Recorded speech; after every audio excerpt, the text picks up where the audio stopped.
चित्रपटातून तो झाला प्रेक्षकांचा फेवरेट. आयुष्यातील प्रत्येक चढ उतारांवर त्याने मात केलीये आणि त्याच्या विविध प्रोजेक्टमुळे आजही त्याची क्रेज कायम आहे.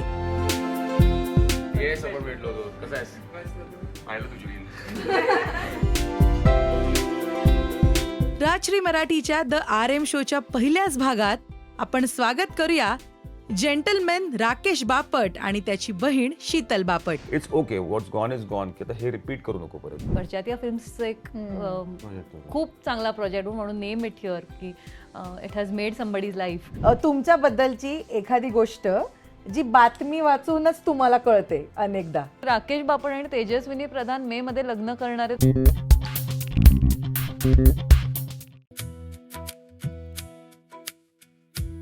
विवाह collection bye PNG jewellers. Already तुमच्या फॅन्सनी ग्रँड वेलकम केलंय तुमचं. खूप स्वागत राजश्री मराठीमध्ये. आरबी, कसं चाललंय व्हॉट्सअप आणि आता ह्या सगळ्यांना भेटून काय फिलिंग आहे यार? किती प्रेम आहे हे सगळ्यांचं. आय मीन अमाप प्रेम ॲक्च्युली. कारण की मला खरंच मी त्यांना म्हणतो सुचत नाही. जसं ते नर्वस आहे तसं मीही नर्वस आहे. कारण की त्यांना मी त्यांचे मेसेजेस पाहिले, DMs पाहिले, त्यांनी काय काय एडिट्स केलेले पाहिलेत, पण त्यांचा फेस नाही पाहिला होता मी. ते माझा फेस बघतात पण मी त्यांचा फेस कधी बघू शकलो नाही आतापर्यंत. त्यामुळे आता पर्सनली ते फ्लॅश अँड ब्लडमध्ये आहेत समोर. तर लिटरली मला एवढं ओव्हरवेल्मिंग वाटतंय आणि खरंच ते प्रेम माझ्याकडनं पण तुमच्यासाठी खूप उतू चाललंय. तर ते दरवेळेला असणार आणि thank you so much for all the support and love. खरंच मीन्स अ लॉट. आणि जेव्हा आरबी बिग बॉसच्या घरामध्ये होते ताई, बॅकएंडला सगळं तू मॅनेज करत होतीस आणि हेच ते चेहरे आहेत की जे एवढं सपोर्ट करत होते, राईट? असं होतं ना की किती प्रेम मिळतं यार आपल्या भावाला. तुझ्यासाठी सुद्धा ही ओव्हरवेल्मिंग फिलिंग असेल ना? सुरुवातीपासूनच विचारेन मी तुला. खूपच हा ना? म्हणजे बिग बॉसच्या वेळेस तर जास्त इंटरॅक्ट केलं ना आम्ही, कारण हा नव्हता. नॉर्मली त्यांचं इंटरॅक्शन जास्ती असतं, बट ओव्हरवेल्मिंग. आणि सुरुवातीपासून म्हणजे अगदी कित्येक वर्ष बरेचसे पेजेस किंवा जे बरेचसे फेसेस आज दिसायला लागलेत मला. तर खूप छान वाटतं त्यांना सगळ्यांना भेटून आणि खूपच सपोर्ट केलाय. बाप रे, बिग बॉस मधला सपोर्ट तर thank you so much all of you. RB, पण आता लाईफ कसं आहे आफ्टर बिग बॉस? बरंच वेगळं आहे ॲक्च्युली. म्हणजे मी खूप वर्ष या इंडस्ट्रीमध्ये आहे, खूप प्रोजेक्ट्स केलेत. पण बिग बॉस एक असा शो आहे तिथे म्हणजे तुम्ही प्रत्येकाच्या घरी पोचता. तुम्ही ॲज अ पर्सन काय असतात ते समोर येतं. कारण की लोक मला एक ॲक्टर म्हणून ओळखतात ऑब्व्हियसली, की माझे जे प्रोजेक्ट्स आहेत त्याच्यामधनं मी काय काय केलंय वगैरे. ते मी किती चांगलं वाईट करतो ते माझ्यावर असतं, की मी कसं तुम्हाला प्रेझेंट होतोय वगैरे. पण इथे म्हणजे नो फिल्टर असतं, की तुम्हाला काही स्क्रिप्ट दिलेली नसते. तर तुम्हाला प्रत्येक क्षण जगावं लागतो. तुम्ही जसे आहात तसे दाखवावं लागतं लोकांना. आणि तेच मला दाखवायचं होतं. आणि ते आय थिंक मी तेच बिग बॉसमध्ये जाताना मी तो विचार केला मी काय करणार त्या शोमध्ये, की ॲज अ पर्सन म्हणजे आरबी म्हणून किंवा राकेश म्हणून. की इट्स लाईक मी एवढं ओपन नसतो कधी. जे सगळ्यांना माहिती आहे की मी कसं क्लोज पेंटर आहे, आर्टिस्ट आहे वगैरे. तर मी असा माणूस तिथे जाऊन काय दिवे लावणार आहे, तुम्हाला मोठा प्रश्न होता. पण ॲक्च्युली ह्या शोमुळे ना कुठल्याही माणसाला एक कॉन्फिडन्स बूस्ट नक्कीच मिळतो. कारण की आपण दरवेळेला चालतो की अरे काय दाखवायचं काय नाही दाखवायचं. पण इथे तुम्ही जे आहात, तुम्ही जी रिअल पर्सनॅलिटी तुमची दिसते. आणि माझी जी पर्सनॅलिटी जशी होती ते मी दाखवली. I don't know how it came out. पण लोकांनी अप्रिशिएट केलं खूप आणि घरोघरी पोचलो. आणि आत्ता पण मी कुठे रस्त्यावर जातो तेव्हा काही लोक मला ओळखतात ॲज अन ॲक्टर, की हिटलर केलंय किंवा हिंदी फिल्म्स केल्या, तुंबीन केलंय. पण आता सगळेजण नॉर्मली काय कॅरेक्टर आपण ओळखतं. लोक कॅरेक्टरमुळे ओळखतात तुम्हाला, की मी आता अभिराम जागीरदार म्हणून मी ओळखलं जायचो. आता आरबी किंवा राकेश बापट म्हणून सगळे घरोघरी मी पोचलोय आणि लोक ओळखतात.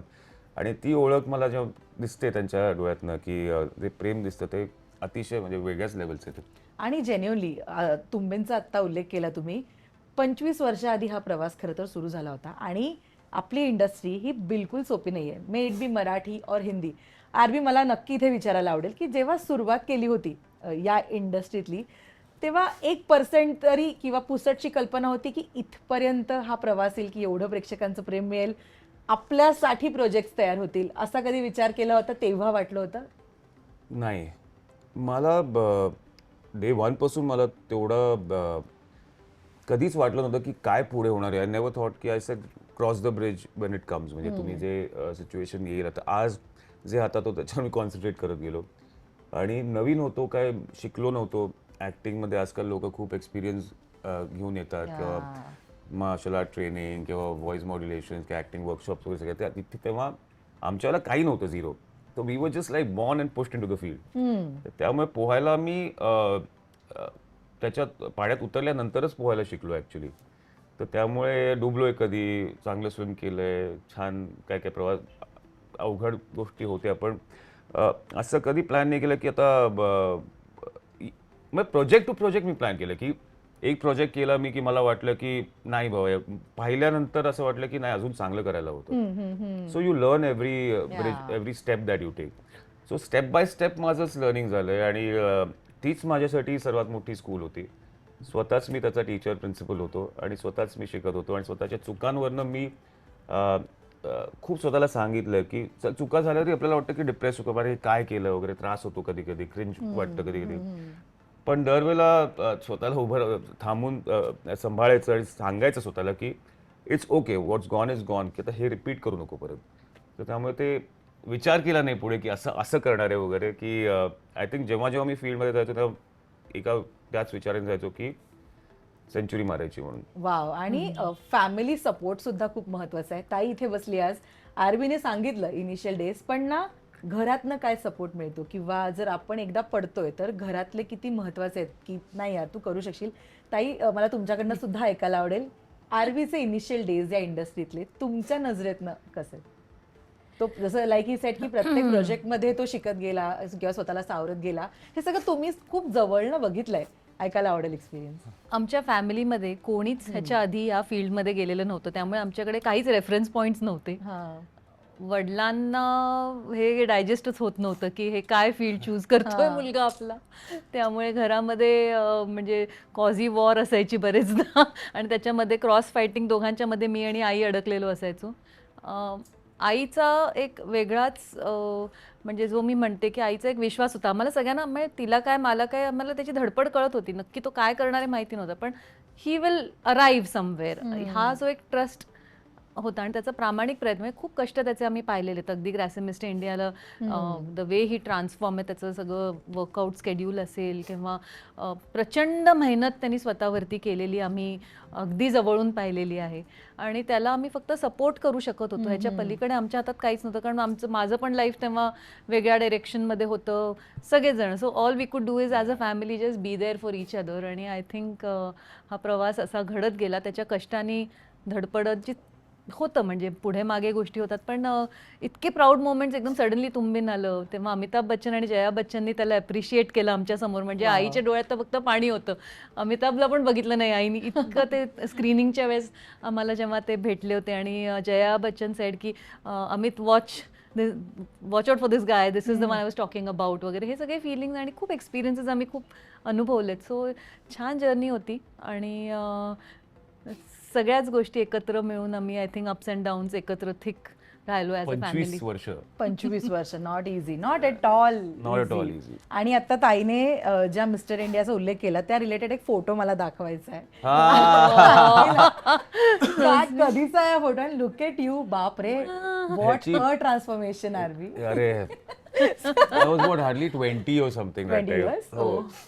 तेव्हा हे खूप फनी कोडॅक मिस्टर फोटोजेनिक एक नॅशनल लेवलची कॉन्टेस्ट होती, खूप मोठी होती तेव्हा ती. आणि Kodak was like a brand तेव्हा. आणि असे जेव्हा तुम्ही मॉडेलिंग सुरुवात करता तेव्हा असे तुम्हाला ब्रँड करायला कुठेतरी ॲड अशी लिम्काची मिळालं, लाईफ बॉयची मिळायला हवी, गोदरेजची मिळालं, असे ते ब्रँड्स एक असतात, असोसिएशन असतं लोकांचं की हे ड्रीम ब्रँड आहे, त्याच्यावर मला काम करायचं वगैरे. तर कोडॅक म्हटलं ते एक आयडिया आहे, अरे कोडॅकचं काहीतरी. मग फोटोजेनिक कॉन्टेस्ट होती ती आणि म्हटलं अरे हे मस्त भारी आहे, म्हणजे नॅशनल लेवलची वगैरे. तर मग नंतर कळलं की करायचं काय होतं त्याच्यात.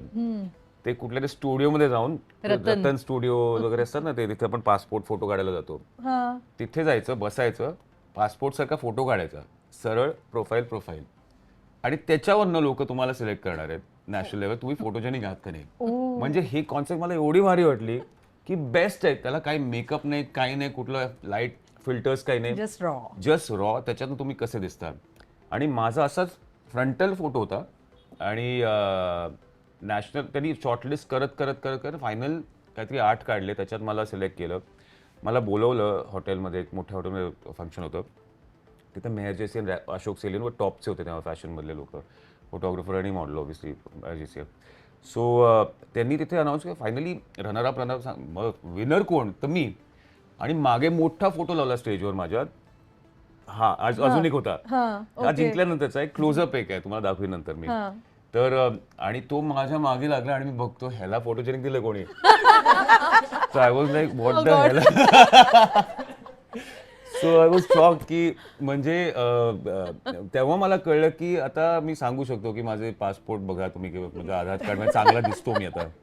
म्हणजे I am exceptionally good looking for an Aadhaar card. जे आपण कोणी चांगलं दिसत नाही आधार कार्ड. आरबी पण जेन्युअनली आता जे तुम्ही दिसताय ना त्याच्यासाठी खूप मेहनत करावी लागते. आणि सध्या इंटरनेटवर तुमचं मिस्टर इंडिया टाईपचं डाएट खूप व्हायरल आहे. 1.5 किलो चिकन आणि अंडी वगैरे सगळं व्हायरल आहे. बट यू टेल मी की कन्सिस्टन्सी इज द की, असं सगळे म्हणतात की तुम्हाला कन्सिस्टंट राहावंच लागतं जे काय करताय त्यामध्ये. आणि इकडे रोज एक नवीन कॅरेक्टर म्हणूया आपण, किंवा जेव्हा नवीन चित्रपट येतो तो काहीतरी नवीन चॅलेंज घेऊन येतो, तेव्हा ना रेडी असणं गरजेचं. यू नेवर नो कोणती अपॉर्च्युनिटी पदरात पडेल. तुम्ही किती ती लाईफस्टाईल सुरुवातीपासून फॉलो केली आहे, किंवा आत्ता काय लाईफस्टाईल असते हे असं दिसण्यासाठी? खरं सांगू का, म्हणजे ऑब्व्हियसली डिसिप्लिन लागतेच. जेव्हा तुम्ही काम करता तेव्हा you have to take care of yourself. पण या इंडस्ट्रीमध्ये तुम्ही कन्सिस्टंटली तुमचं एक पॉझिटिव्हिटी असायला हवी. तुमचं हॅबिट्स तुमचे बदलत राहतात, कारण की स्केड्यूल्स तुमचे असे असतात. पण एक कन्सिस्टन्सी असायला हवी. ते एक मेंटल प्रिपरेशन की तुम्ही जे काही येईल त्याच्या सामोरी जायचं आणि अप्स अँड डाऊन जे काही असेल, पण तुला you have to be consistent in your thoughts. की काही झालं तरी the show must go on. You are a showman. You have to show up, you have to look good, you have to act well, because आम्ही entertain लोकांना करतोय, त्यांच्यासाठी आम्ही काम करतो. सो त्यामुळे मला आपण हॅबिट फॉर्मेशन म्हणतो किंवा माझ्यासाठी most important habit formation is your.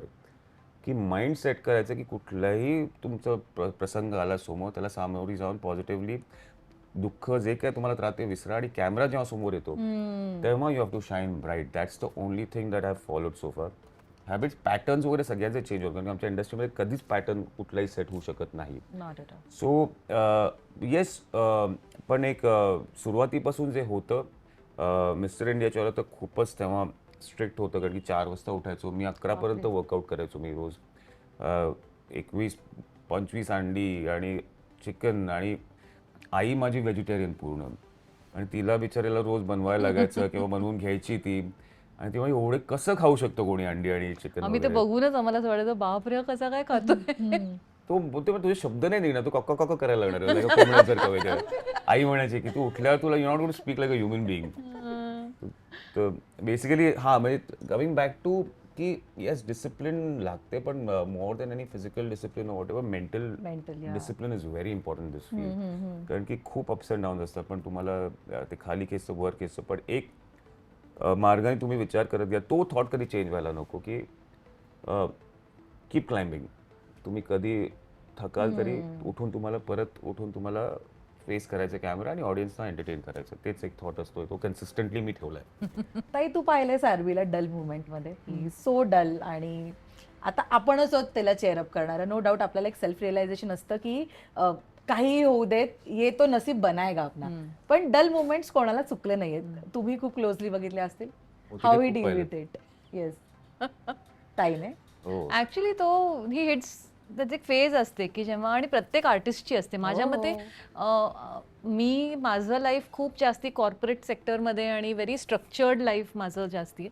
पण क्रिएटिव्ह व्यक्तींचं लाईफ खूप वेगळं असतं. आणि तुम्हाला क्रिएटिव्ह असणं म्हणजे एम्पथी खूप असते, तुम्हाला इमोशनल तुम्ही खूप असता. हे आय थिंक कलाकार असण्याचं लक्षण ते आहे.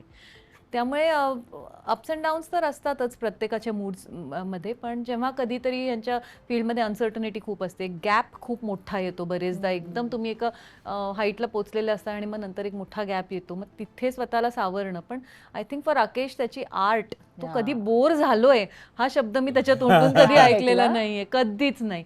तो इधर त्याचं पेंटिंग करत असतो, डुडलिंग करत असतो, किंवा मग त्याचं म्हणजे घर त्याचं सुद्धा प्रत्येक कॉर्नर इतका इंटरेस्टिंग करून ठेवलेला असतो त्यांनी. जेव्हा वेळ असेल तेव्हा काहीतरी क्रिएटिव्ह करत असतो, सारखं म्युझिक वाजवत असतो किंवा सो म्हणजे नेहमीच जी आर्ट असते ना आपली, ती स्वतःला अँकर करण्यामध्ये मी त्याला स्वतःला त्याचं एक सेल्फ हेल्प टूल म्हणून मी त्याच्याकडे स्वतःच, आणि तो ओव्हरकम करतो. म्हणजे आम्हाला काही वेगळं काही करायला लागत नाही की काय तू कसं आहेस वगैरे. He just on his own he bounces back. फक्त ती वेळ आणि तो ट्रस्ट एकमेकांना द्यायचा, ती स्पेस द्यायची एकमेकांना. आणि practice makes man perfect. RV, आत्ता आमच्या सगळ्यांना माहिती आहे की आरती किती सुंदर मूर्ती घडवतो, किंवा आम्ही बिग बॉस मध्ये बघितलं बसल्या बसल्या तू बाप्पाचं स्केच ड्रॉ केलं होतंस. पण एक डे वन असतो जेव्हा या सगळ्याची सुरुवात होते, आणि डे वनलाच बेस्ट होतं का तर नाही होत. तुमच्या बाबतीमध्ये तो डे वन इझी होता, डिफिकल्ट होता, पटकन बनलं का काय होतं नाही जेव्हा नाही, सुरुवात अजिबात झाली? नाही. Nothing in life comes easy, you know. I Easy, feel की तुम्हाला प्रॅक्टिस, जसं तू म्हणा, practice makes it perfect, you know. Habit formations होतात. तुम्ही कन्सिस्टंटली तिथे कन्सिस्टन्सी तुम्ही दाखवली, कारण की खूप इझी असतं गिव्हअप करायला. की खूप वेळेला मी पेंटिंग करायचो, स्कल्पटिंग करायचो, एवढं घाण बनायचं ना की आय वाज लाईक जाऊ दे, मला शक्यच नाही आहे करणं पुढे. पण आय जस्ट रिअलाइज की जिथे आपण सोडतो तिकडनंच आपण परत सुरुवात केली तर हळूहळू पुढे जातो माणूस. की कारण तो गिव्हअप करतो, परत तो back stage, back to pavilion, back to step 1 पासून परत सुरू करणं, त्याचं नाही. I just keep climbing, sharpening my skills. का येत नाहीये म्हणजे मला तो आयुष्यात खूप माझा मोठा चॅलेंज असतो स्वतःशीच, की हे का जमत नाही मला, जमवून घ्यायचंय मला काही केलं तरी. तर आर्ट पण इट्स नॉट इनबॉर्न. तर आपल्यात कला असते, पण आपल्याला किती ती कला हवी आहे ते आपल्यावर डिपेंड असतं. ओके. की मला ती खरंच हवी होती. It was like when I tried, मला ते ऑक्सिजन वाटलं माझ्यासाठी. आणि ते ऑक्सिजन मला ते रोजचं मिळणं खूप गरजेचं होतं. त्यामुळे मी ते एक फाईट मारली की नाही, मला तो this is a space that keeps me grounded, same. तर मला या स्पेसला खूप स्ट्रॉंग करायचं, फाउंडेशन मला खूप चांगलं ले करायचं त्याचं. त्यामुळे म्हणून मी रेघोट्या मारत बसायचो. आय टेल यू की कुठली लाईन आपण पेंट करताना, ड्रॉ करताना आपण म्हणू अरे मला एक लाईन काढता येत नाही, तू एवढं सहजपणे हात आरामात करतो पेंटिंग. पण मला पण यायची नाही पूर्वी एक लाईन सीधं काय काढायला. पण मी प्रॅक्टिस, हाताला जेव्हा सवय होते ना की तुम्ही स्ट्रेट लाईन मारेस तोवर तुम्ही हात फिरवत जा पेपरवर, रेघोट्या काढत जा, मग तुम्ही त्या रेघोट्या, तेच मी आयुष्यात किती रेघोट्या मारून मारून शिकलोय पुढे. त्यामुळे हळूहळू तेच मला त्याचं, मला ॲक्च्युली गर्व आहे त्या गोष्टीचा माझा, की मी गिव्हअप नाही करत. मी खूप कन्सिस्टंटली मी त्याच्या पाठीमागे पळतो की नाही, जोपर्यंत मला मी परफेक्ट बनत नाही त्याच्यात, मला ते सोडायचं नाही. वाव. आणि आणि ब्युटी yes. अशी आहे ना की हे सेल्फ टॉट आहे. म्हणजे he has never bin trend. म्हणजे ड्रॉइंग, पेंटिंग किंवा स्कल्प्टिंग, हे तिन्ही तो फक्त गुरूंना बघून आणि सेल्फ प्रॅक्टिसनी सेल्फ टॉट आहे. त्यामुळे असं फॉर्मल ट्रेनिंग काही नसल्यामुळे काही अनलर्न करून लर्न नाही. सो दॅट तो मला असं वाटतं त्यावेळेस ते क्रिएटिव्ह फील्ड खूप जास्ती मोठं कॅनव्हस तुमच्या समोर असतो. आणि खरं यार. ती त्याची खरी, मला त्याच्या पेंटिंग्समधलं वगैरे मला जी इंटरेस्टिंग बाब वाटते ना, की ते असं कुठल्या स्ट्रक्चरमध्ये बाउंड नाही. इट इज ऑल सेल्फ टॉट. वा. पण मला आत्ता म्हणजे एक दर्शना म्हणून पडलेला प्रश्न आहे, जर्नलिस्ट म्हणून नाही. तुम्ही दोघं आत्ता एवढं मच्युअरली बोलताय माझ्याशी, किंवा इतकं काम आणि इतकं छान भावा बहिणीचं रिलेशन आहे. जरा काही वर्ष मागे किंवा या स्टुडिओच्या पलीकडे तुम्ही दोघं भांडता का एवढेच एका सेम लेवलला असता? काय, व्हॉट इज द रियालिटी? सगळ्यांना जाणून घ्यायचं की एवढं छान you सांगताय properly दोघं, सांग, तू सांग आता काय यावेळेस. रियालिटी काय आहे तू सांग, पडद्यामागची? मी अतिशय त्रास देणारा भाऊ होतो, छळ होतो मी तिच्यासाठी ऍक्च्युली लहानपणापासून. म्हणजे मी खरं सांगा मी तिला खूप कॉपी करायचो, कारण की ही खूप हुशार आणि मी मंद कम्प्लिटली. मंद नाही, पण अभ्यासात लिटरली नाही, शी वॉज अभ्यासात एवढी हुशार आणि मी त्या शिक्षणाच्या चौकटीत न बसणारा माणूस, मुलगा. आणि हिचं बघून म्हटलं ही काय एवढी हुशार आहे, आणि मला का अक्कल हिलाच दिली का देवानी सगळ्यांनी? मग एका म्हणजे बाय मी का नाही, मला थोडी तरी द्यायची देवानी अक्कल, की अभ्यास करशील, चांगला वागशील, रिबेल नाही होणार, गुणी मुलासारखं जे असतात टिपिकल, तसं मी कधीच नव्हतो मी. तर त्यामुळे तिला एवढा छळायचो मी. लहानपणी पण ती ऑब्व्हियसली 5 वर्ष 6 वर्ष मोठी माझ्यापेक्षा, त्यामुळे ती कर्सिव्ह मध्ये ते चालू होतं तिचं लिहिणं अक्षर, आणि मी ब्लॉक लेटर्स मध्ये खेळत होतो. तेव्हा हा, केजी मध्ये ABCD ते चौकोनमध्ये लिहायचे, आणि ही मस्त सोमडीत लिहून यायची असं पेपर, आणि एवढं सुंदर अक्षर होतं तिचं. मी बघायचो हिला काय चांगलं असं लिहिताय, मला का नाही येत. फायनल एक्झाम मध्ये माझ्या म्हणजे रिबेल बघ उत्तर येत होती, पण फायनल एक्झाम आमचा पेपर होता चौकोन ब्लॉक्स वाला, letters, yeah. त्याच्यावर मी रेगोट्या मारून कर्सिव्ह तर यायचं नाही, पण मला हिला कॉपी करायचंय. त्यामुळे मी नुसते लाईनी मारून आलोय की हिच्यासारखं लिहून आलो मी, बस म्हणजे ते मार्क मिळतील मला काहीतरी, हिला मिळतात तर मला पण मिळायला हवेत मार्क. तर असं मला मी खूप कम्पेअर करतो, तिला त्रास द्यायचो, आईला पण खूप त्रास दिला, हिला का हिला का प्रिव्हिलेज, मला का नाही वगैरे. ती बाहेर जाते तर मी का नाही बाहेर जाणार, मला पण जायचं हिच्याबरोबर. ती लिटरली फ्रेंड्सला लपवून ती आणायची घरामध्ये, लपून जायची की मी बघायला नको. माझी चप्पल घेऊन फ्रेंड्स खाली जाऊन थांबायचे आणि मग मी जायची की मी बाहेर जाते, याला कळायला नको, आता सगळीकडे माझ्याबरोबर यायला हट्ट करायचा. ताईचं शेपूट होतो मी Okay. लहानपणापासून. हो. आई ग क्यूट आहे. मला वाटलं की घरी पण एवढे शांत असतात की काय. नाही, घरी आमचे आत्ता पण वाद होतात भरपूर. हो काय रे? हो, म्हणजे कोण कोणाचं ऐकतं? वाद नसेल तर भाऊ बहिणी कसले. एक्झॅक्टली. पण कोण कोणाचं ऐकतं? आरबी ताईचं का ताई आरबीचं? आणि असं कंडिशनल आहे, कंडिशनल आहे, ज्या ज्या वेळेस ज्याचं करेक्ट असेल ते आम्ही ऐकतो शेवटी. पण तिचंच ऐकतात सगळे पहिलं तर घरामध्ये actually. She's the boss. Okay, she is the boss. Okay, आपण फॅन्स मधनं एक क्वेश्चन घेऊया. कोण विचारेल पहिलं? येस. सो सर, तुम्ही एवढे काम एवढे स्टेबल असे दिसता, सो हे आधीपासूनच तुम्ही असे आहात की ओव्हर द एक्सपिरियन्स तुम्ही तसे झालात? ओके, हा जो काल्मनेस आहे तुझ्याकडे तो हा आधीपासून आहे का कामाच्या अनुभवातनं धक्क्यातनं आलेली शांतता किंवा मॅच्युरिटी आहे? आय डोंट नो, लहानपणचं ही सांगेल, पण कामनेस हा म्हणजे मी एवढं कामच होतं ना लहानपण, एवढं काय नव्हतं की होतं का काय, तो उलटच सांगेल की आता. लहानपणी नव्हता एवढा शांत, पण I think I think over the time झालं. Over the time when I realize की एक रिबेल जो नेचर होता, तो जेव्हा तो कमी झाला ना, जेव्हा की आय रिअलाइज की life is not my way of the highway, तेव्हा ते कळलं. तेव्हा मी जरा सगळ्या शांतीत घेतल्या गोष्टी, की हळूहळू समजून अंडरस्टँड करून पुढे, not every time I am going to be shining bright, किंवा मलाच म्हणजे एक कामनेस ते घेतो की एक अंडरस्टँडिंग होतं की लोकांना पण मी समजायला लागलो. तेव्हा मी काम, because I feel you know one thing in life की एक लिस्नर होणं खूप गरजेचं असतं आयुष्यात, की बिकॉज त्याच्यानं तुम्हाला कामनेस आपल्या पण येतो की तुम्ही ऐकतात लोकांना, तेव्हा तुम्हाला एक स्टेट ऑफ माइंड तुमचं तयार होतं की एक कॉन्व्हर्सेशन तुम्ही स्ट्राईक करताय, तिथे तुम्ही काम होत आहे, तुम्ही दुसऱ्याला बोलू देताय, त्याच्यातून तुम्ही काहीतरी शिकताय. त्यामुळे मी तिथे कामनेस मला जाणवलं जेव्हा मी ऐकायला लागलो लोकांचं काय काय म्हणजे त्यांचे विचार आवडायला लागले, किंवा जे काय मी बघायचो तेव्हा ॲब्झॉर्ब करायला लागलो जास्ती. जेव्हा तुम्ही ॲब्झॉर्ब करता त्याच्यात तुम्हाला कामनेस मिळतंच आराम, आय थिंक आपल्या पण. शिकलो हळूहळू झालं पुढे. ही वयानुसार आलेली मॅच्युरिटी आहे. तर ओके, नेक्स्ट क्वेश्चन घेऊया. तुमचं लाईक असं रुटीन काय आहे? लाईक तुम्ही माझ्या मम्मी आणि मामाच्या एजच्या वेळेस लाईक क्रश होते, लाईक तिच्या कॉलेजमध्ये ती मला सांगत होती की तुम्ही क्रश होते सगळ्यांचे. तर लाईक असं फिट आणि हँडसम राहण्यासाठी लाईक हा ॲज यू प्रश्न आर. मुलगा विचारतोय आरबी. हा प्रश्न मुलगा विचारतोय. अरे दॅट्स अ ग्रेट थिंग. या तुला सांगू ऑनेस्टली, हे श्रेय ॲक्च्युली माझ्या जीन्सला जातं, आई वडिलांना किंवा माझे पूर्वज आहेत त्यांना जातं, की मला फक्त ते एनहॅन्स करायचं होतं. हे स्वतः मला मी कन्सिडर करणं की माझे लुक्स वगैरे माझं टॅलेंट आहे, it's a God given gift, पण त्याला मेंटेन करणं खूप गरजेचं असतं. सर्वात मोठी गोष्ट आयुष्यात जे मी शिकलो आहे की आयुष्यात स्ट्रेस घ्यायचा नाही. जे येतं ना समोर ते every problem has a solution. आता तुम्ही त्याच्यावर विचार करून किती तुमची ग्रेव्ह सिच्युएशन, तुम्ही त्याच्यातनं उत्तर तुम्हाला मिळणार नाही जोपर्यंत तुम्ही काम होत आहे, जोपर्यंत तुम्ही स्ट्रेस फ्री होत आहे, तुमच्या डोक्यातले सगळे नॉट्स असतात ते तुम्ही सोडत आहे हळूहळू. ते तुम्हाला ते मला झालं ऑब्व्हियसली आर्टमुळे किंवा नामस्मरणामुळे किंवा मेडिटेशन कधी करायचं ते एक्सरसाइज करताना, किंवा मला सायकलिंग करायला खूप, मला ट्रेकिंग खूप आवडतं करायला, तर घोडा चालवायला खूप आवडतं. पण मी जिमचा माणूस नाही आहे, मला जिममध्ये जायला आवडत नाही जास्ती. मला फिजिकल फंक्शनल ट्रेनिंग जास्ती आवडतं, कॅलिस्थॅनिक जास्ती आवडतं.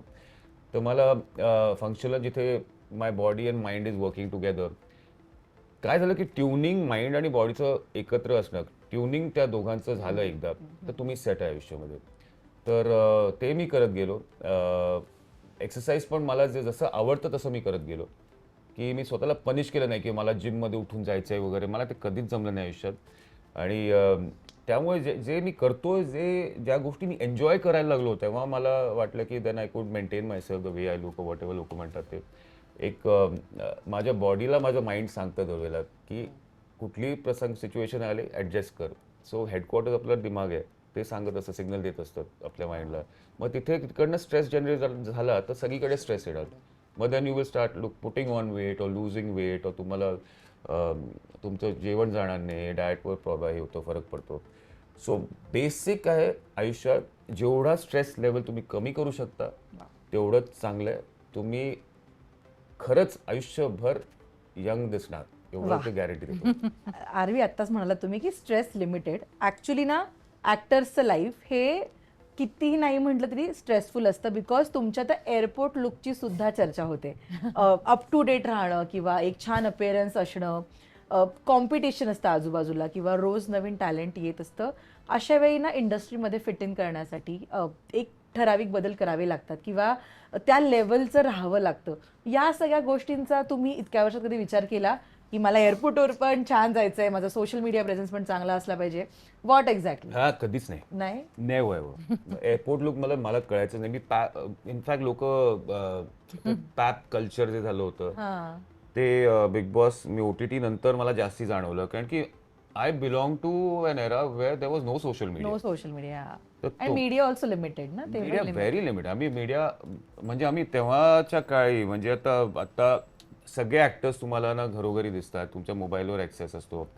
त्यावेळेला the only thing was actor कुठे दिसणार तर फिल्मफेअर मॅगझिनमध्ये, स्टारडस्टमध्ये, किंवा लहरेचा इंटरव्ह्यू असायचा कुठेतरी 1 on 1 असं असायचं.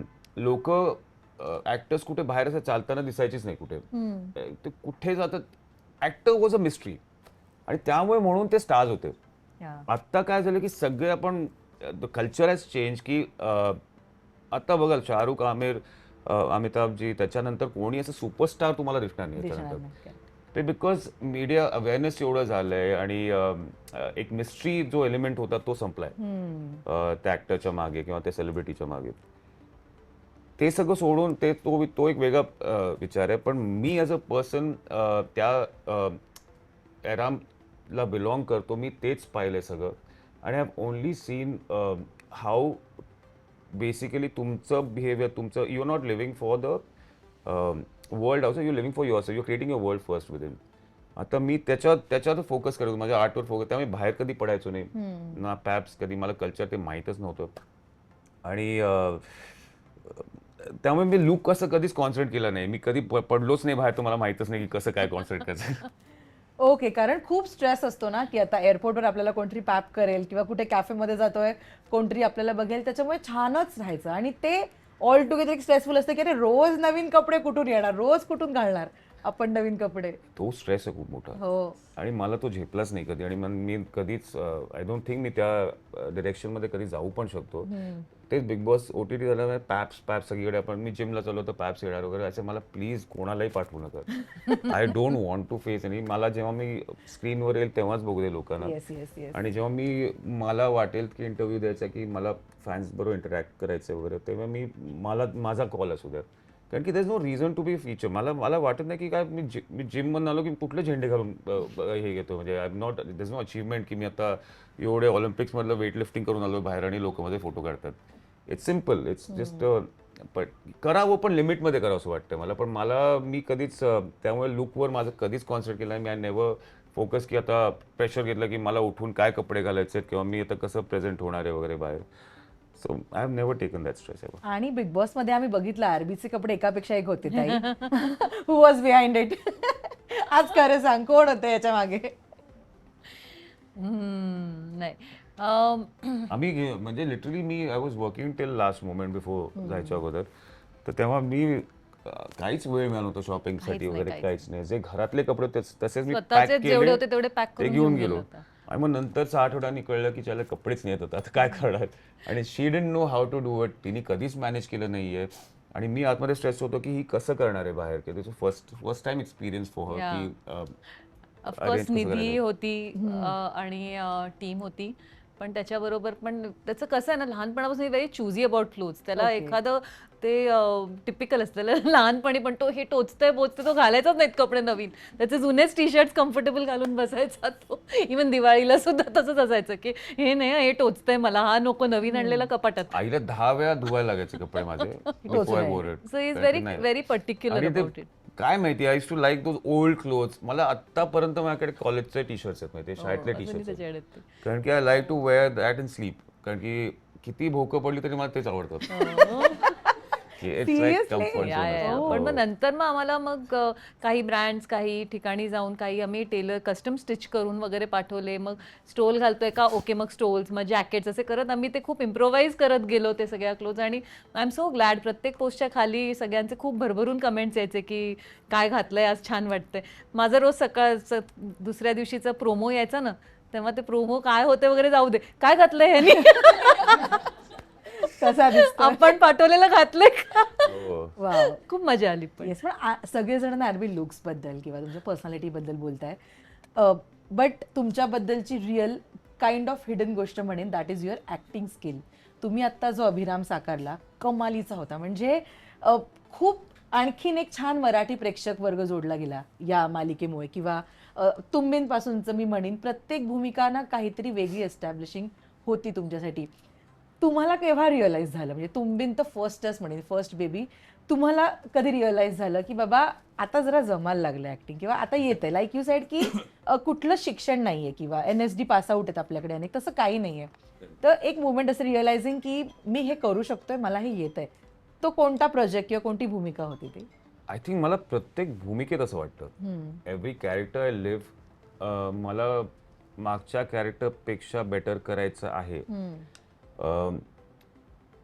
ते मी शिकलो विथ एव्हरी प्रोजेक्ट.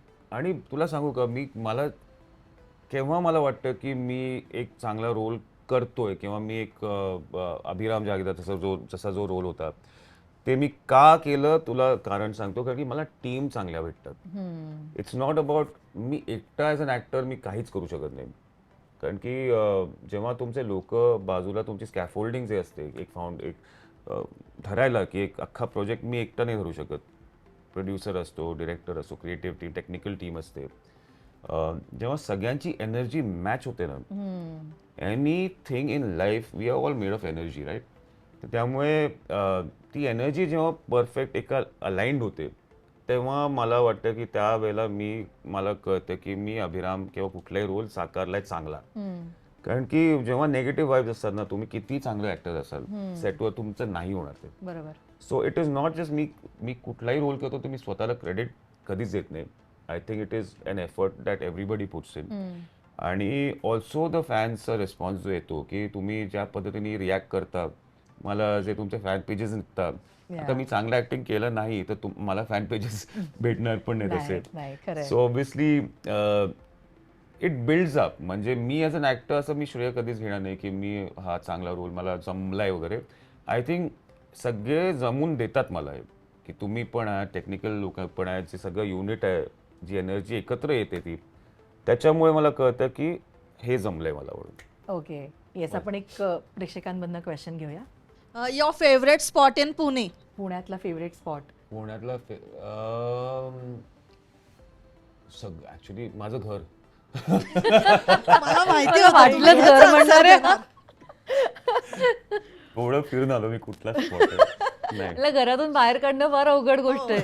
मला वाटलंच होतं, हेच एक्सपेक्टेड आन्सर होतं. Correct, you new me. If not actor, तुम्ही काय काउच पोटॅटो असतात, व्हॉट एक्झॅक्टली? किंवा आपण ऍक्टर आहोत म्हणून छान राहतो किंवा खूप मेहनत घेतो स्वतःवर, बट इफ नॉट ऍक्टर, तर मग काय जर्नी असते किंवा काय करिअर असतं? आणि हेल्थ वाईज काउच पोटॅटो असतात का नाही, मेहनत केली काउच असते? पोटॅटो नक्कीच. मी स्पोर्ट्स मध्ये गेलो असतो बहुतेक कुठल्या तरी, फॉर शुअर. किंवा शेफ झाला असता. शेफ झालो असतो. अच्छा, हा, मी बघितलं मँगो स्टिकी राईट.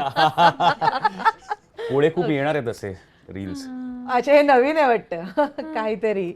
ओके, आणखीन आहे कोणाचा प्रश्न? सो एक नवरी मिळे हिटलरला ही एक प्रोजेक्ट होतं तुमच्यासाठी, की एक मराठी ऑडियन्स सोबत एक नवीन बिगिनिंग म्हणू शकतो आपण?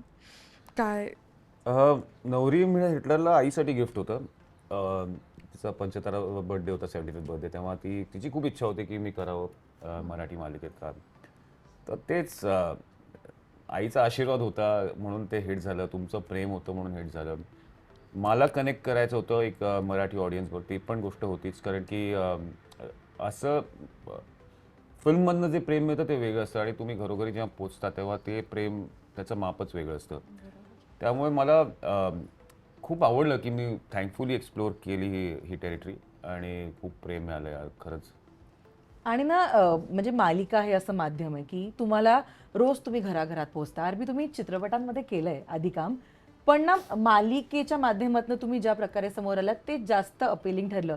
तुम्हालाही असं वाटतं की चित्रपटांपेक्षा मालिकांनी करिअरमध्ये जास्त स्टेबिलिटी 100%. आय थिंक सुरुवात ज्यांनी मालिका मधनं केली आहे they become a fine actor. कारण की ती स्कूल असते. आपल्या पण तुम्हाला शिकावं लागतं. सकाळी उठून तुम्हाला रोज सेटवर पोचावं लागतं. ते डिसिप्लिन ती लागते शेवटी.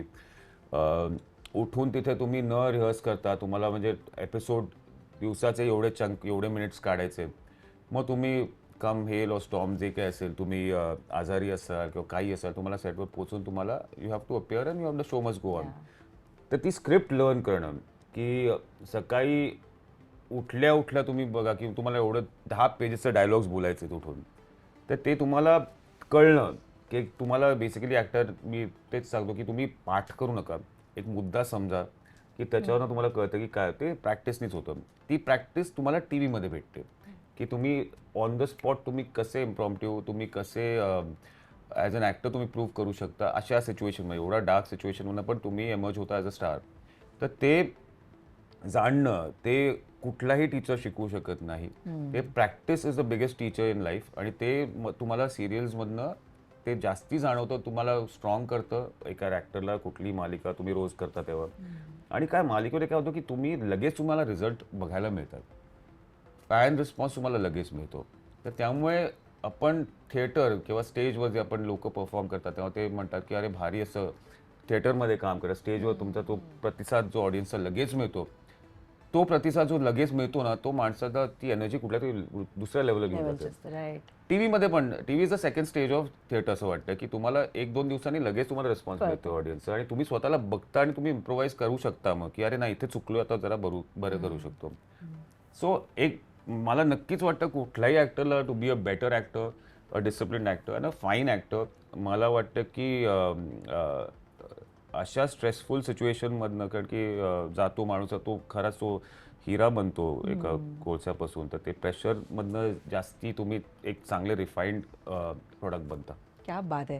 ताई तुला एक फोटो दाखवते मी आरबीचा. मला त्याच्या मागची मेमरी ऐकायला आवडेल. कधीचा आहे हा फोटो? जुने फोटो एवढे आहेत ना, जुने ते खूप ते त्याच मिस्टर इंडिया, मिस्टर पुणेच्याच फेज नंतर तेव्हाच तुंबींच्या आहे. जस्ट अलीकडचा आहे हा. तुमच्या अलीकडे तुंबींचा तुंबींच्या- म्हणजे तुंबींचा photo. हा तुंबींचा. तुंबींच्या अलीकडचा एकदम फोटो 26 शूट होते का आरबी तेव्हा? फुल ऑन बेबी फॅट एकदम. आणि ना तुंबीन म्हणजे आजही गाणं वाजलं किंवा टीव्हीवर तो चित्रपट लागला तरी आजची जनरेशन सुद्धा तो आवर्जून बघते. इतके सगळेजण फॅन आहेत त्या कॅरेक्टर. म्हणजे गंमत सांगायची झाली तर एक त्याचं कुठलं तरी काम अडलं होतं कोणाकडे तरी सिनियर एका ऑफिसरकडे, तर त्याचं ते त्यांनी आम्हाला तेवढ्यासाठी मीटिंगसाठी बोलावलं आणि बोलवून आम्हाला वाटलं आता काय डिस्कशन वगैरे असेल, पण त्यांनी ॲक्च्युली सांगितलं की आमचं लग्न ह्या तुंबींच्या गाण्यांवरती हाय जुळलंय. लेवलचे ऑफिसर होते हा ते. आणि So, ते भेटत नाहीत कोणाला वगैरे असं, आणि आम्हाला वाटलं अरे यांना भेटायचं तर टेन्शन आलेलं होतं, पण ते की नाही ते मग आम्ही गप्पा मारता मारता आमचं काम झालं. इतकं ते सुरेख त्यामुळे एक्सपिरियन्स तुमच्या होता तो. तुंबींमुळे आमचं लव्ह अफेअर सुरू झालं. आमची कोर्टशिप सगळी तुंबींच्या आम्ही- गाण्यांवर मी कॉलेजमध्ये जाताना किंवा गाडीतनं जाताना फक्त एकच लूपवर ते गाणं ऐकायचो. आणि ते खूप जणांनी असं खूप जण म्हणतात आत्ता पण की तुंबीन give us a lot of things की आपण ते असोसिएशन असतं ना आपल्या गाण्याबद्दल. हे गाणं आपण कुठलं चाललं तर आपल्याला लगेच फ्लॅशबॅक येतो की या वेळेला आपण हे करत होतो. तर अशी गाणी असतात, ते दिल को छू जाते. छू जाते खरंच. आणि ना एक तो शुक्रवार हवा असतो प्रत्येक ऍक्टरसाठी to shine, that one Friday. RB you believe की दॅट वन फ्रायडे जो प्रत्येकाच्या आयुष्यात येतो कधी ना कधीतरी, जो करिअरचा ग्राफ चेंज करतो किंवा माणूस म्हणून म्हणा किंवा एक कलाकार म्हणून एक वेगळी कलाटणी देतो. आणि ॲड ऑन टू दिस मला विचारायला आवडेल की तुंबींचं ऑडिशन कसं झालंय? तुंबींचं ऑडिशन मला अजूनही आठवतंय की मी कोलगेटची ॲड केली होती याच्या अगोदर. तेव्हा केबीसी, पहिलं केबीसी होतं कॉन्वेर Crorepati. Colgate was the title sponsor. त्याचं हां. आणि तेव्हा मला ती ॲड पण अशीच मिळाली होती, भन्नाट पद्धतीने मिळाली होती की मी PG म्हणून राहायचो कलिनाला, सँटाक्रूजला. तर तिथे सकाळची ऑडिशन होती आणि मी रात्री शूट करून उशीर आलो होतो आणि मला उठून लगेच ऑडिशनला बँड्राला पोचायचं. तसंच मी विदाऊट आंघोळ करता असं काही ब्रश केलं नाही, तसंच पोचलो, बिकॉज टाईमवर पोचायचं होतं. दिली ॲड ऑडिशन आणि काय हे काय होणार नाही. आणि त्याच्यानं मी सिलेक्ट झालो त्याच्यासाठी आणि कॉन्ट्रॅक्ट झालं 2 वर्षाचं कोलगेट बरोबर. इमॅजिन, मग तेव्हा पण कोलगेट ब्रँड यार, म्हणजे असं भारी वाटायचं एकदम असं की कोलगेट करतो वगैरे. सो त्यामुळे ते ब्रँड तिथे मग कळलं की केबीसीच्या मध्ये ती ॲड येते दरवेळेला आणि खूप पॉप्युलर झाली ती ॲड. त्याच्यानं मला ते selection, obviously casting, T series आणि अनुभव सिन्हाच्या लोकांनी बोलवलं. फोन आला आणि त्या दिवशी म्हणजे मी आजारी होतो, आय थिंक ताप आला होता मला त्या दिवशी. आणि म्हटलं तेव्हा की नाही लगेच यावं लागेल वगैरे. तर तेव्हा पॉकेट मनी असायची, तर त्यामुळे नुसतं ट्रेन कुठल्या तरी, मी स्टेशनवर गेलो, तिकीट पण नव्हतं, कुठल्या तरी ट्रेनमध्ये बसलो, बॉम्बेला गेलो आणि तिथे जुहूला कसं बसं पोचलो. मग तिथे ऑडिशन दिली, स्क्रीन टेस्ट. एकदा खूप सिरियस रोल होता, म्हणजे ऑब्व्हियसली काय ते मेलोड्रामॅटिक सीन होता किंवा असं खूप इमोशनल सीन होता की I to turn look into the camera आणि त्याच्यात बघून असं मला रडायचं होतं. आपल्या पण डोळ्यातनं पाणी यायला हवं, काय काय डायलॉग असे भारी आवाजात बोलायचे होते. लकीली मी जेव्हा माझं ते ताप आलं होतं ते खूप उपयोगी आलं मला की नॅचरल ॲक्टिंग झाली ती एकदम. मी टर्न झालो आणि डोळे झोंबतो, आपल्या पण पाणी यायला लागलं डोळ्यातनं आणि आवाज भारी झाला. I think it was written की तो रोल माझ्यासाठी होता म्हणून. पण ते पण खूप, त्याच्यानंतर मी खूप यंग होतो त्या रोलसाठी. बाकीचे माझे सगळे कलाकार, सहकलाकार होते ते मी 21 वर्षाचा होतो आणि बाकी सगळे 28-29 वगैरे होते. तर हिरोईन पण माझ्यापेक्षा मोठी होती. तर मला आठवतं की अनुभव सिन्हा ऑफिसमध्ये आम्हाला बसून ठेवायचे, दोघंही आम्ही स्पेसिमेंटसारखे उभे राहायचो आणि बघत राहायचं आमच्याकडे. नाही, हा खूप छोटा होते ते, नाही रत्नाची बायको, नाही बरोबर आहे, दिसतोय, बरोबर जोडी दिसते चांगली. मग असे 10 जणांचे ओपिनियन्स यायचे. म्हटलं यार लवकर सांगा करतोय की नाही फिल्म म्हणून मी. तर फायनली झालं, ॲग्री झालं त्याचं की रत्ना सिन्हाचा खूप सपोर्ट होता मला. त्या म्हणाले की नाही ह्यालाच घ्या, लंबी रेस का घोडा. मला अजूनही आठवतात त्यांचे शब्द.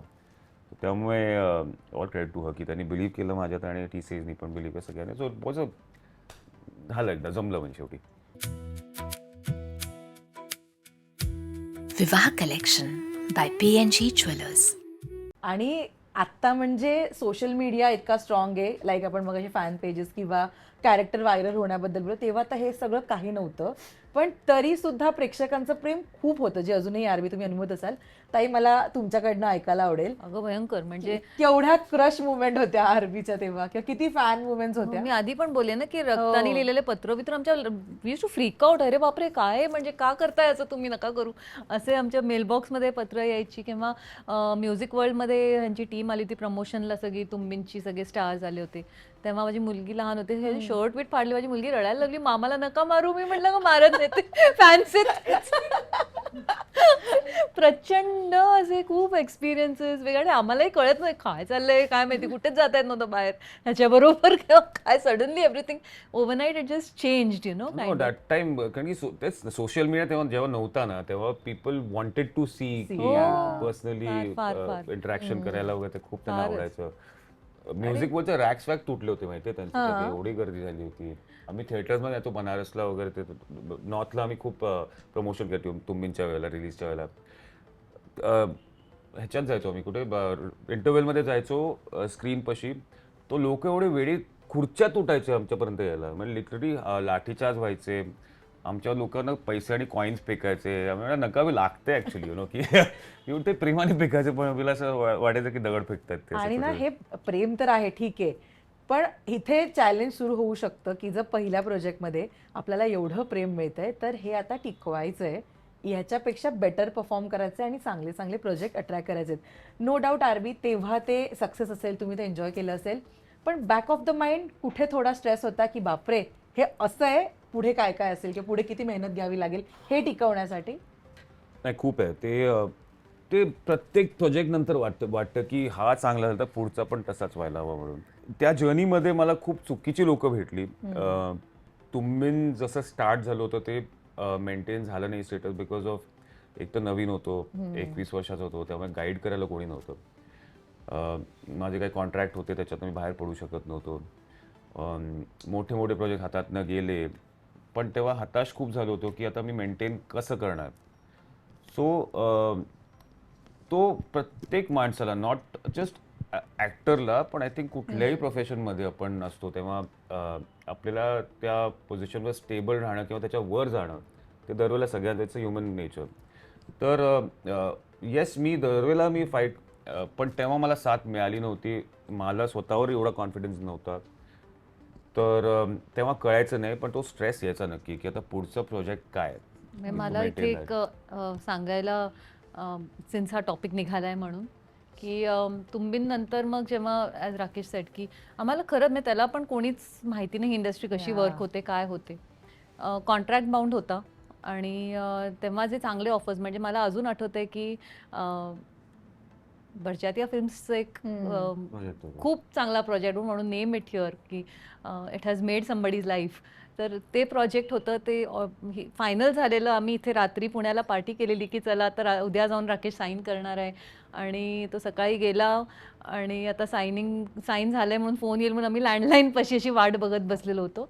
आणि नंतर तिकडनं गेला आणि मग बराच वेळ फोन नाही आला. मला काळजी, मोबाईल वगैरे नव्हते तेव्हा काही, खूप काळजी वाटायला लागली, का नाही आला अजून फोन, वाट बघतोय आम्ही आतुरतेने. नंतर बऱ्याच वेळानंतर फोन आला आणि त्याने सांगितलं की नाही म्हणे, मला NOC नाही दिली, त्यामुळे मला हा साईन नाही करता आला, दे डिंट.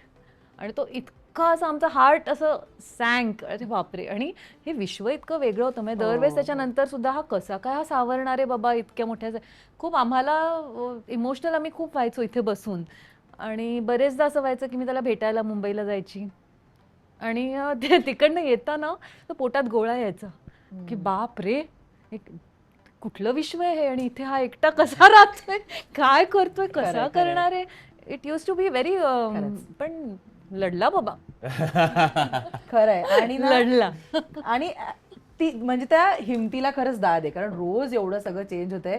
आरवी, आत्ताचं मी तुम्हाला विचारलं या लेवलला, सिन्स सगळेच तुम्हाला ओळखतात आता किंवा एवढं प्रेम करतात, तेव्हा तुमच्यासाठी सक्सेसचा अर्थ काय होता आणि आज तुमच्यासाठी सक्सेसचा अर्थ काय? सक्सेसला डेफिनेशनच नाही आहे काही, असं वाटतं मला. की मला असं वाटत नाही की हे सक्सेस आहे. I think to keep going on. I mean, तुम्ही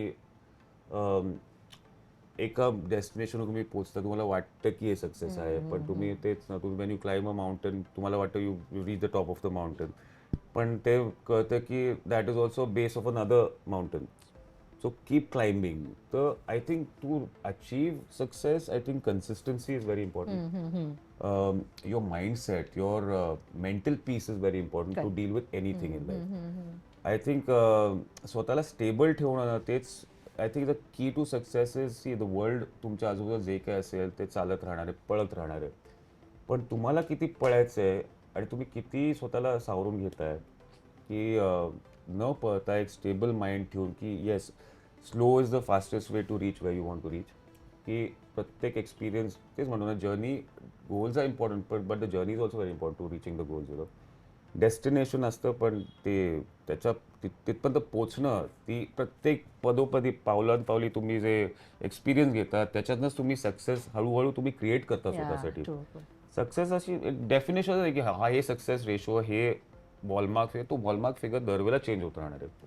त्यामुळे तुम्ही पळतच राहाल आयुष्यात, पण तुम्ही कुठेतरी थांबून स्वतः एक लिव्ह इन द मोमेंट पण असतं की समजा स्वतःला की प्रत्येक कुछ ना कुछ तो छूटने ही वाला है भाई, तो ऍटलीस्ट जो हात में उसको एन्जॉय करू. तू नाही पळत एखाद्या गोष्टीच्या मागे तुम्ही? मला अजिबात पळायला आवडत नाही.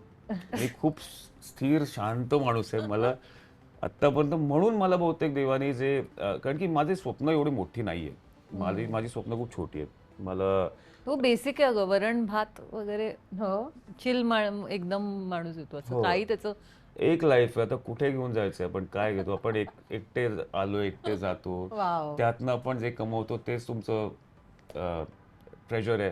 तर तेच ते तुम्ही किती तुम्हाला भरायची तुमची तिजोरी ते तुमच्यावर असतं की तुमची तिजोरी तुम्ही छोटी ठेवली तेवढं तुम्ही तेवढ्याच अख्खी भरणार आहे ती तिजोरी. तुम्ही एवढी मोठ्या वॉल्टमध्ये तुम्ही किती भरायचा प्रयत्न केला तर ते भरणार नाहीये. सो तुमची तिजोरीचं साईज बघा आयुष्यातलं किती आहे त्याप्रमाणे भरत जा. किती मस्त उत्तर आहे, मला हे खूप आवडलंय. कारण आपण ना सगळंच हवं असतं, हा प्रोजेक्ट पण, ते पण, मला हा इंटरव्ह्यू पण करायचा आहे, बट ॲट व्हॉट कॉस्ट हे अनेकदा डोक्यातनं निघून जातो आणि जस्ट पळत असतो.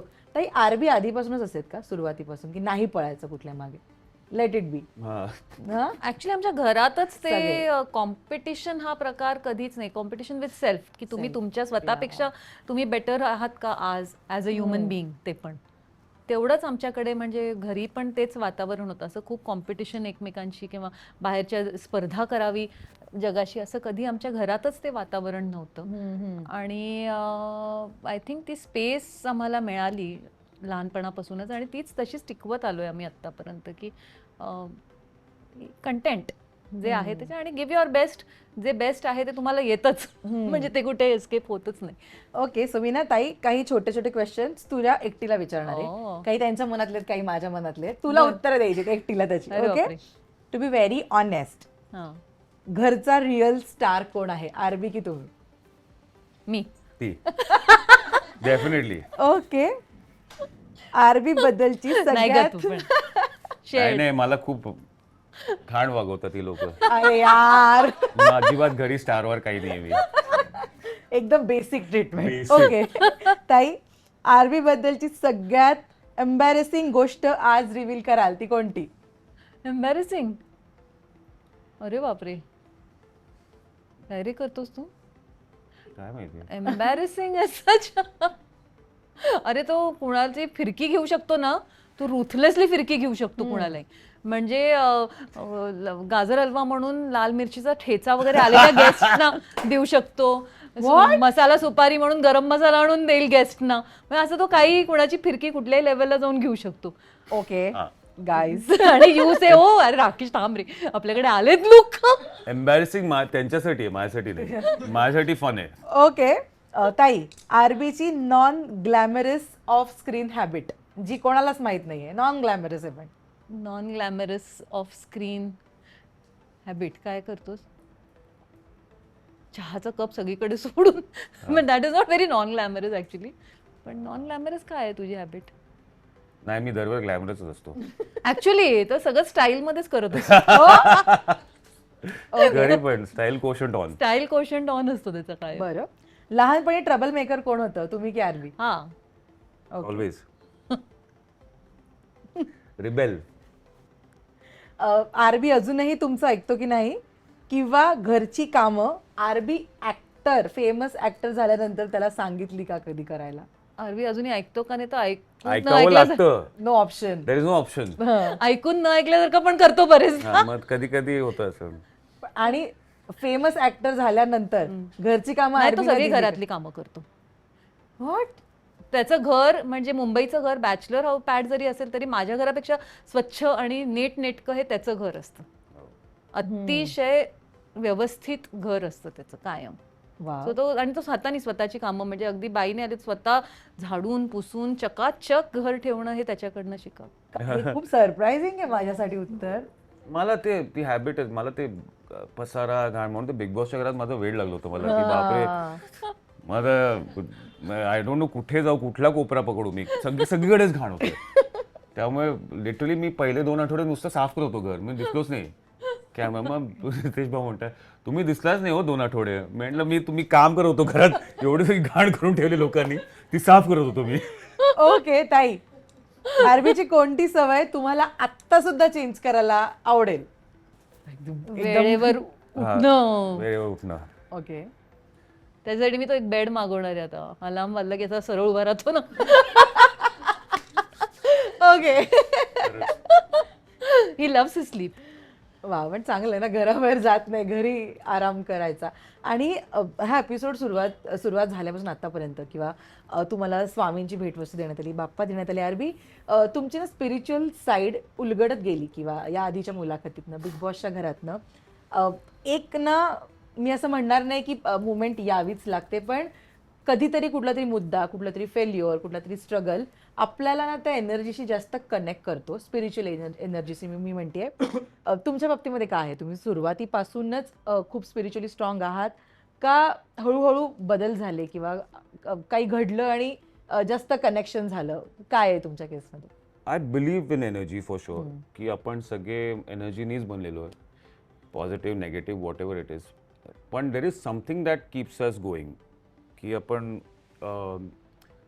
तेच म्हणतो की आपण कुठल्याही आता ऑब्जेक्टमध्ये, फोनमध्ये किंवा बॅटरी जाते, आता माईक पण बिग बॉसमध्ये आलं तर बॅटरी चेंज करा, battery change.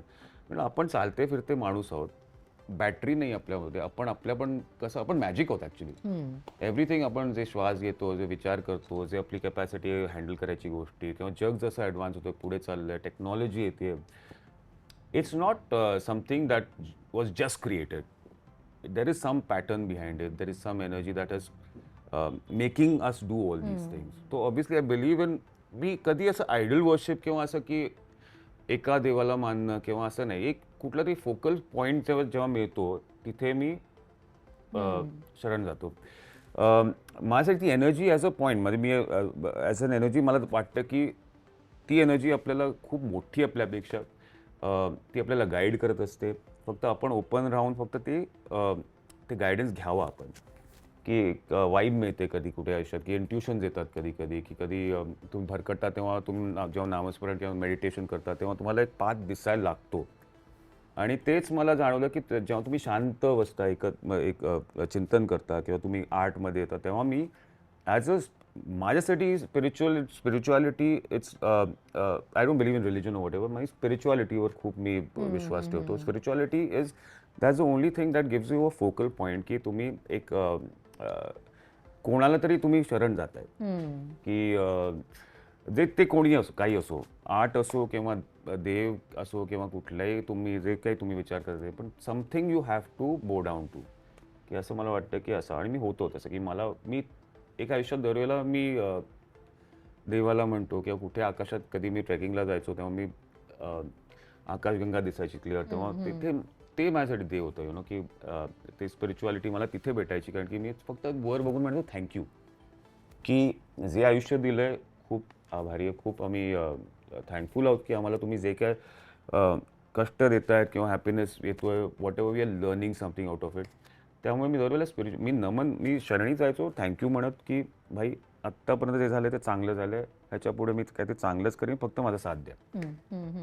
So I always believe that there is something की दॅट गाईड्स अस, आणि तुला ते ॲक्सेप्ट करणं गरजेचं असतं आपल्या सगळ्यांनाच, की मी पण तिथे कमी होतो, की तुमच्यावर पण कोणी आहे. बरोबर. आणि लहानपणापासून आमच्याकडे साईबाबांचं, आईची श्रद्धा खूप होती, आणि नंतर स्वामी समर्थ हे आमच्याकडे घरी आमची श्रद्धास्थान आहेच सगळ्यांचं. त्यामुळे मी अक्कलकोटला पण तेव्हा दरवेळेस जातो, तेव्हा तो समाधीवर जेव्हा डोकं टेकतो तेव्हाचा राकेश खूप वेगळा असतो, त्याचं कनेक्शन खूप वेगळं असतं तिकडे. सो याच गोष्टी आय थिंक. मला अजून अक्कलकोटला मागच्या वेळेला गेलो होतो, पहिल्यांदा गेलो होतो तेव्हा समाधीवर डोकं ठेवायचं. मला ते I was fortunate to get that opportunity. काय माहिती तिथे डोकं ठेवलं आणि मी 15 मिनटं तिथे नुसतं डोकं ठेवून काय ती एनर्जी आली, डोळ्यातनं पाणी, अश्रू व्हायला लागले, आणि ते that something that change my life, की एक ते बुलावा आला होता स्वामींकडनं, आणि ते त्याच्यानंतरच सगळ्या गोष्टी चेंज व्हायला लागल्या. हा, and you believe it or not, की लाईक यू सेड, की एनर्जी आहे जी आपल्याला एक गायडिंग लाईट म्हणतो ना, ती असते. मग आपण त्याला देव म्हणू देत, युनिवर्स म्हणू देत, किंवा त्याला आणखीन वेगवेगळी अनेक नावं येऊ देत. मगाशी मी या सगळ्यांशी बोलत होती ना, तेव्हा मला एकाकडनं फार छान क्वेश्चन आला. तो म्हणजे आरबी पुढच्या 5 वर्षात स्वतःला कुठे बघता? गोल्स म्हणण्यापेक्षा की कुठे 5 वर्षात तुम्ही बघताय स्वतःला पुढच्या? सदैव ऑडियन्सच्या मनात 100%. मला आय थिंक जोपर्यंत मी मनात आहे तोपर्यंत मी आहे इथे. जेव्हा नसेल तेव्हा मला ते एंड करावं लागेल. पण मला सदैव हेच प्रयत्न असेल की लोकांच्या मनात मी जिवंत जगायला हवं. अप्स अँड डाऊन, मी किती माझा ग्राफ काही असेल, पण ॲज अ माणूस म्हणून मी लोकांच्या मनामध्ये घर करायला हवं, तेवढं मला खूप इच्छा आहे सदैव, म्हणजे असं राहायला हवं. मला खूप आवडलं हे उत्तर, खूप मस्त आहे. पण खरं सांगू का, मी आत्तापर्यंत जे प्लॅन केलंय ना, ते पुढचे 5 वर्षाचे प्लॅन कधीच माझे वर्कआउट झालेले नाहीत. I think you should go, life is all about where it takes you. म्हणून म्हणतो take each day as it comes. मला वाटतं की every moment is very important when you living life. म्हणून स्ट्रेस कमी होतो. उगाच पुढचा उद्या काय होणार मलाच माहित नाही, तर मी त्याचा विचार करून मी माझं आज का खराब करू, राईट? की जेवढं म्हणून म्हणतो की तिजोरी जेवढी ठेवाल साईज तेवढंच तुम्ही फुल करायची किती कॅपॅसिटी आहे तुम्ही तिजोरीच्या साईजवर ठरवा. अरे तुम्ही इमोशनली वल्नरेबल आहात? Very very. या व्हेरी वेल. मला नाती खूप इम्पॉर्टंट आहेत. मला लोक खूप इम्पॉर्टंट वाटतात. आणि मी इमोशनल नसतो तर मी ॲक्टर झालो नसतो. कारण की ॲक्टरचा पहिला सर्वात मोठा म्हणजे you have to have that quality की तुम्हाला इमोशनल व्हावं लागतं. कारण की तुम्ही प्रत्येक किती रोल करता वेगवेगळे, त्याच्यात तुम्ही इमोशन नाही टाकले तर मग काय तुम्ही ॲक्टर होणार. So you have to change yourself every role that you do.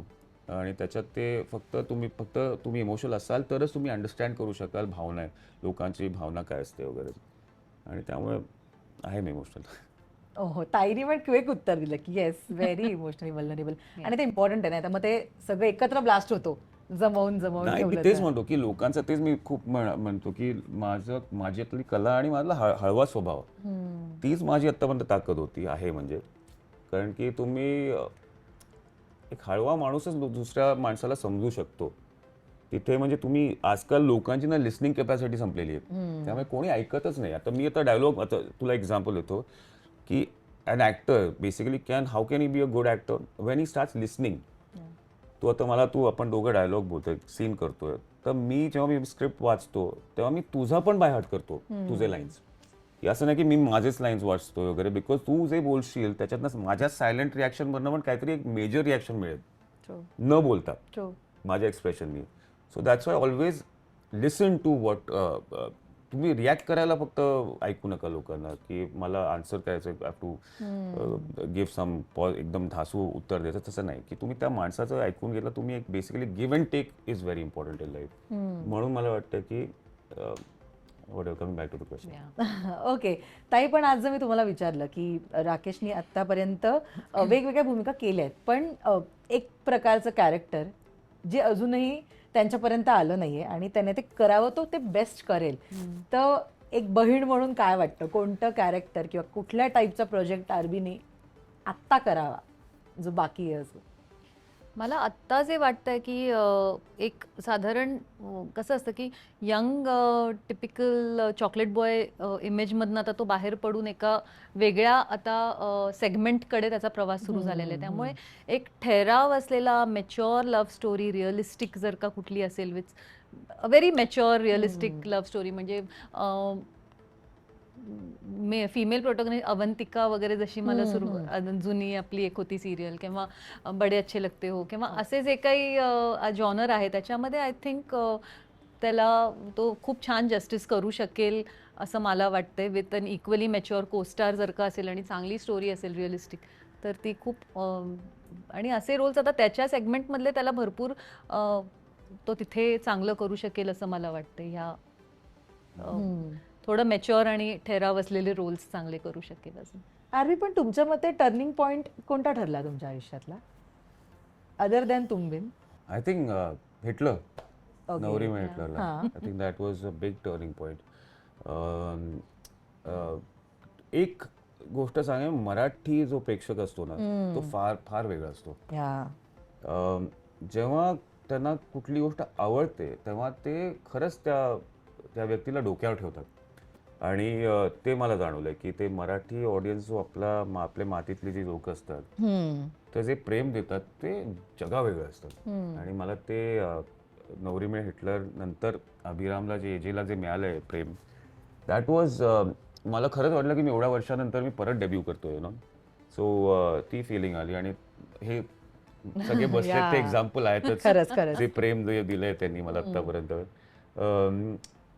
कारण की हे पण जे कष्ट टाकतात की रोज ते रील्स बनवणं, एडिट करणं, त्याला म्हणजे तुम्ही ते प्रेम करता, मला मे बी त्यामुळे ते तुम्ही करू शकता, तुमच्या मनातनं येतं.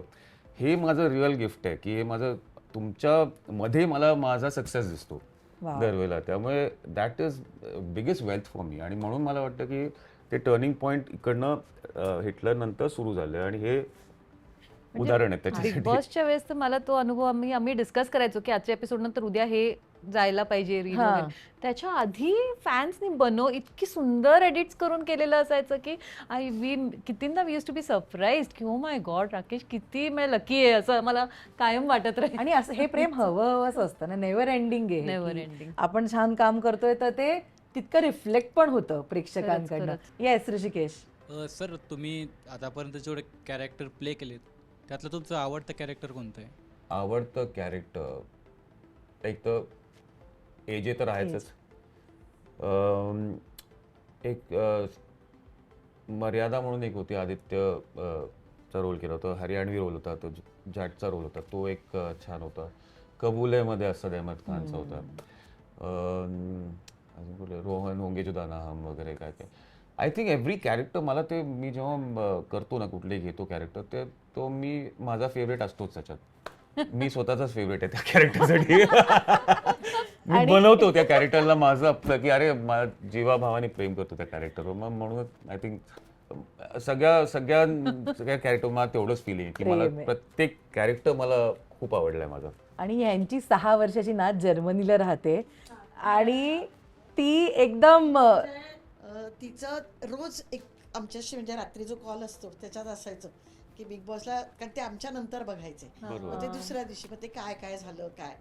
तर तुमचा जर कधी कोणाशी वाद झाला किंवा काही झाला तर ती व्यक्ती ब्लॅकलिस्टला, अच्छा. काही बोलायचंच नाही, म्हणजे तुम्हीच करेक्ट. नंतर याच्या वेळेला तर आपलं जेव्हा रिझल्ट लागले सगळे तेव्हा तिचं तन्वी आणि तिचे तुम्ही 2 फेवरेट. Correct. आम्हाला तिने सांगितलं तुमचे कोण आहेत, म्हटलं आमचे पण आहेत. नाही ते माझे आहेत एकटीचे, तुमचे कोण आहेत ते तुम्ही सांगा. अच्छा, मग वेगळं म्हटलं असायला बरं, मग तेही झालं.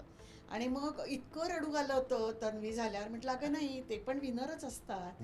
मग तिला ते जे झालं आणि आज आम्ही इथे येणार म्हटल्यावर ती म्हणली मग मला पण यायचंय, मी आज स्कूलला जाते. म्हटलं अगं पण तू तिकडून तू येशील जर्मनीला कशी? असतो. येशील कशी? मग आज तिला वाट बघणार आहे आमची की आम्ही काय काय आज सांगू. आणि हे सगळं. हाऊ स्वीट यार, तिला खूप प्रेम द्या माझ्याकडनं. नक्की. वाव, किती मस्त. आणि व्हिडिओ कॉल करा तिला, नंतर पण बोलू तिच्याशी. येस. अजून कोणाला विचारायचंय, बोलायचंय काही? क्वेश्चन असं नाही आहे, पण खरंच की आता रिटर्न आम्हाला आरबीला टी व्हीवर कधी बघायला भेटेल, कारण की आम्हाला म्हणजे खूप इच्छा आहे की डेली बघायचं आहे आम्हाला. नक्कीच, रोज नक्कीच. बघायचंय. म्हणजे सगळ्यांचीच इच्छा आहे की परत कोणती नवीन सिरियल. माझी पण खूप इच्छा आहे, पण एक मराठीमध्ये ना? चांगलं काहीतरी यायला हवं. त्याला वेटिंग फॉर मराठीमध्ये. दॅट. मराठीच हो. नाही मला खरंच करायचं, कारण की आता हिटलर झाल्यानंतर मला अजून एक मालिका करायचीच आहे मराठीमध्ये. कारण की बिग बॉस संपल्यानंतर आता असं झालं की यार आता आरबी कधी दिसणार आम्हाला. कारण की सोशल मीडियावरती पण तुम्ही जास्त नसता. हो ना, पण आता निधी आहे माझ्याबरोबर, त्यामुळे जरा आता ऍक्टिव्ह राहणार आहे मी. सो नाही, पण मी खरंच विचार करतो चांगलं कुठलं ऑफर आली तर मला नक्कीच आवडेल. चालली आहेत बोलणे, मी नक्कीच कळेल तुम्हाला लवकरच. मला पण आवडेल की मी रोज स्क्रीनवर करा, यावं. आम्ही सपोर्ट करायला नक्कीच आहोत.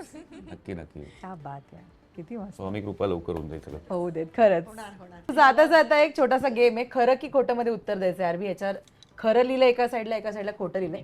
प्रश्न आरबी साठी आहे. ताई, तो खरं उत्तर देतोय का हे तू सांगायचंय, खरं का खोटं मधनं. आणि आरबी तुम्हाला पण सांगायचं की ते खरं आहे का खोटं आहे. Okay, done. ठीक आहे, आपण क्रॉस चेक करणार आहोत ताई काय बोलते. पहिला प्रश्न, ऍक्च्युली याचं उत्तर मिळालंय बट स्टील विचारते. रिअल लाईफ मध्ये सुद्धा आरबी शाय आहेत? खरं. ताई काय म्हणते? खरं. ओके. बाहेर फिरण्यापेक्षा घरी राहून तुम्ही जास्त एन्जॉय करता? वाव, एकदम हे- खरं. काय म्हणतात त्याला, ह्याचं उत्तर खूप- सत्यवचन. ह्याचं उत्तर खूप अवघड होतं बाय द वे. ओके. तुमचा सगळ्यात आवडता प्रोजेक्ट ज्याच्यामध्ये कामही खूप कमाल होतं, सगळं छान होतं, पण तो खूप जास्त पॉप्युलर झाला नाही असं वाटतं का? हे खरं आहे का खोटं आहे? खरं आहे. ओके. कोणता प्रोजेक्ट? तर त्यालाच माहिती. खूप आहेत असे. मला ऍक्च्युली प्रत्येक प्रोजेक्ट मला वाटतं की चांगला आहे, मी पण होत नाही तर काय करू. ओके. नेम फेम मिळाल्यानंतर तुमच्या रोजच्या आयुष्यामध्ये बदल झाला, तुम्ही जेवढा एक्सपेक्ट केला होता त्याच्यापेक्षा जास्त? It's true or false? म्हणजे बदल झाला म्हणजे डेली लाईफमध्ये तुमच्या, मे बी बाहेर वावरण्यामध्ये तुम्ही एक्सपेक्ट केलं त्याच्यापेक्षा खूप बदल झाला फेम मिळाल्यानंतर? खरं आहे? नाही, खोटं आहे ऍक्च्युली. खोटं आहे, मी हां, खोटंच म्हणते. नाही बदल झाला. नाही, सेम ऍक्च्युली. तुम्ही ऍक्च्युली मला पाहिलं असतं ना सुरुवातीपासून, असंच आहे. मी असाच आहे. I have always been this way. Okay. मला काही फरक पडला नाही, फेमस हो किंवा Wow. काही. आय जस्ट बीन लाईक दिस. तुमच्याबद्दल ज्या ऑनलाईन कॉमेंट्स असतात त्या सगळ्या कॉमेंट तुम्ही वाचता वेळ मिळेल तेव्हा, ट्रू ऑर फॉल्स?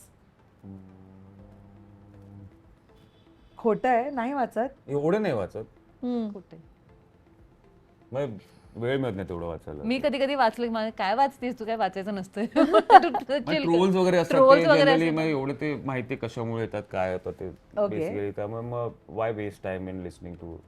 मी कोणालाही म्हणतो, तन्वीला पण म्हणतो की जे काय असतं ते नको वाचू जाऊ, कारण की that's always will go to take you down. Always जे प्रेम मिळतं त्याला तुम्ही बघा काय काय बोलतात ते. आय थिंक प्रेमानेच पुढे जाईल माणूस. त्यामुळे don't look at the negative.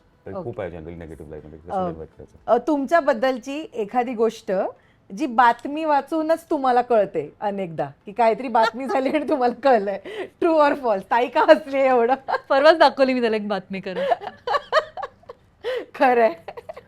कोणती बातमी होती ताई? खरंय खरंय खरंय. खरंय की डायरेक्टली बातमीमधूनच कळलं, अच्छा हे पण घडलंय? अगं मध्ये एक रील, राकेश बापट आणि तेजस्विनी प्रधान मे मध्ये लग्न करणार आहेत हो, हे वगैरे काय असं आलं? काहीतरी हा बिग बॉस मध्ये असताना, आणि माझ्या फ्रेंड्स मला पाठवतात, अगं ही कुठली आता?